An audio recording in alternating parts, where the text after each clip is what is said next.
Hi friends, welcome back to பசியும் ருசியும். இன்னைக்கு பசியும் ருசியும்ல வெந்தய குழம்பு எப்படி செய்யறது அப்படின்னு பார்க்க போகிறோம். ரொம்ப குயிக்காக ஈஸியாக செய்யக்கூடிய இந்த குழம்பு ரெசிபி ரொம்ப டேஸ்டியாகவும் இருக்கும். அது மட்டும் இல்லாமல் இந்த வெயில் காலத்துக்கு ரொம்ப ரொம்ப குளிர்ச்சி தரக்கூடியது. அதனால் கண்டிப்பாக இந்த சம்மரில் ஒரு முறை செஞ்சு பாருங்கள். இதே மாதிரி வாங்க ரெசிபிக்குள்ளே போகலாம். இன்றைக்கி மண்பானையில் தான் குழம்பு வைக்க போகிறோம். மண்பானையில் குழம்பு வைக்கும்போது ரொம்ப ரொம்ப டேஸ்டியாக இருக்கும். 50 ml நல்லெண்ணெய் சேர்த்துக்கலாம். ஆயில் ஹீட் ஆன பிறகு 1 ஸ்பூன் கடுகு சேர்த்து கடுகு வெடிக்கிற வரைக்கும் வெயிட் பண்ணிக்கலாம். இன்றைக்கி நம்ம 4 பேர் சாப்பிட்ற மாதிரி குழம்பு வைக்க போகிறோம். அதுக்கான மெஷர்மெண்ட் தான் நான் சொல்கிறேன். 20 சாம்பார் வெங்காயம் சேர்த்துக்கலாம். வெங்காயம் இந்த எண்ணெயில் நல்லா குக் ஆகணும், அதாவது ஃப்ரை ஆகணும்.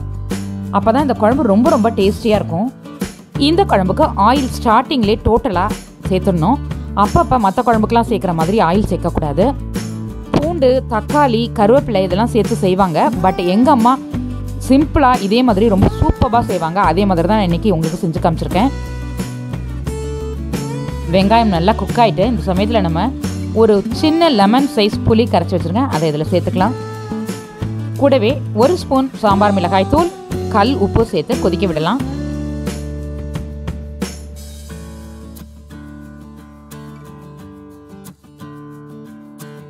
இது மாதிரி நல்லா கொதிக்க ஆரம்பித்த பிறகு கட்டி பெருங்காயம் கொஞ்சம், வெல்லம் கொஞ்சம் சேர்த்து கொதிக்க விடலாம்.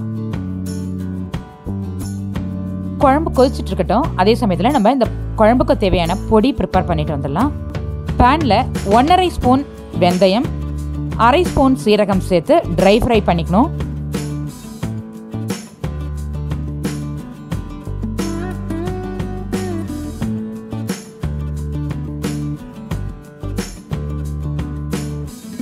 இது மாதிரி வெந்தயம் வெடித்து நல்லா சிவந்து வரும் பொழுது இது ஒரு பிளேட்டில் ட்ரான்ஸ்ஃபர் பண்ணி ஆற வச்சுக்கலாம். 1/4 ஸ்பூன் நல்லெண்ணெய் விட்டு 10 சிகப்பு மிளகாய் சேர்த்து ஃப்ரை பண்ணி ஆற விட்டு வெந்தயத்தோடு சேர்த்து கிரைண்ட் பண்ணி எடுத்துக்கணும். கிரைண்ட் பண்ண பொடியிலேருந்து 2 ஸ்பூன் சேர்த்து மிக்ஸ் பண்ணி விட்டு கொதிக்க விட்டுக்கலாம்.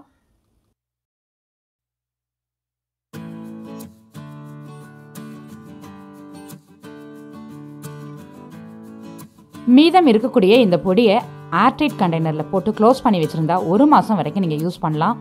லெமன் ரைஸ் செய்யும்போது லைட்டாக இதை தூவி விட்டு பண்ணோன்னா ரொம்ப சூப்பராக இருக்கும். 5 நிமிஷம் கொதித்த பிறகு இது மாதிரி நல்லா திக்காக ஆயிருக்கும். இன்னும் 2 நிமிஷம் கொதித்த பிறகு இது மாதிரி எண்ணெயெல்லாம் பிரிஞ்சு நல்லா திக்காகி கலர் அப்படியே டார்க்காகி சூப்பராக இருக்கும். இந்த டைமில் நம்ம ஸ்டவ் ஆஃப் பண்ணிடலாம். குழம்பு கொஞ்சம் ஆறின பிறகு இந்த மாதிரி ஒரு ரெட்டு பிளாக்கிஷ் ரெட்டாக சூப்பராக இருக்கும். பார்க்குறதுக்கே ரொம்ப ரொம்ப அட்டகாசமாக இருக்கும். டேஸ்ட்டும் ரொம்ப அசத்தலாக இருக்கும். கண்டிப்பாக ட்ரை பண்ணி பாருங்கள். இந்த வீடியோ உங்களுக்கு பிடிச்சிருந்தா லைக் பண்ணுங்கள், ஷேர் பண்ணுங்கள். இந்த வீடியோக்கு கீழே உங்களுடைய கருத்துக்களை பதிவிட மறந்துடாதீங்க. வணக்கம்.